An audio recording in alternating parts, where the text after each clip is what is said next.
Hey everybody, Peter Zeihan here coming to you from Chihuahua City in Chihuahua, Mexico. Today we're going to take another entry from the Ask Peter forum on the Patreon page, and that's specifically, if I was to redesign Russian sanctions, what would you need to do in order to make them hit harder? And the answer to that is very simple. You go after the shadow fleet. The Western sanctions against Russia are designed, or at least the intent is, to limit the Russian ability to generate income from their sales of natural gas and oil and fertilizer and everything else, but without actually impinging on supply. And that's the problem. If you really want to hurt the Russians, you have to actually go after the supply itself.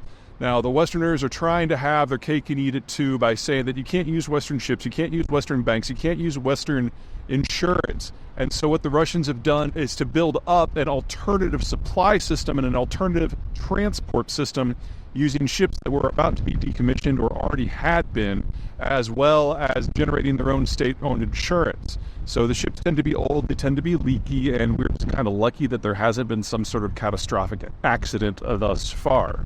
But if you were to, say, use Western naval assets to, say, limit the ability of the Russians to leave the Black Sea or the Baltic Sea, then all of a sudden, roughly 2/3 of what the Russians send out would be shut off within a day. Now that has consequences, obviously. You can't just remove a few million barrels per day of crude from the market. You can't remove one of the largest supplies of wheat from the market, the largest supplier of fertilizer and bauxite and all the other things from the market without massive outcomes. And that is the reason why the Europeans have chosen to not take that step. Also, if you were going to go that route, you're going to change the way that ship registries work in the world. Right now, there is absolutely no link between what is the owner of the vessel, what is the cargo of the vessel, what is the origin or the destination of the vessel, and how it's registered. And so as a result, most ships are registered in places like Panama or Guinea-Bissau or something like that because it's cheaper.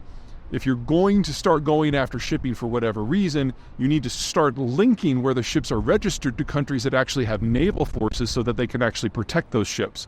And at this point in time in the world, there is no country, even the United States, that has the naval firepower and reach that is necessary to protect a substantial percentage of the world's shipping. The world's shipping has evolved over the last 80 years from the concept that the seas are free and anyone can use them at any time for any reason.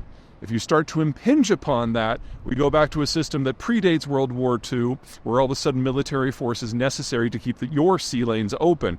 And since the United States has a supercarrier heavy fleet, we don't have enough to protect the tens of thousands of ships that ply the world's waters every day, or even the proportion that is going to or from American shores. So if you pull the trigger on this, we are on a new world overnight. And most countries are not ready for that.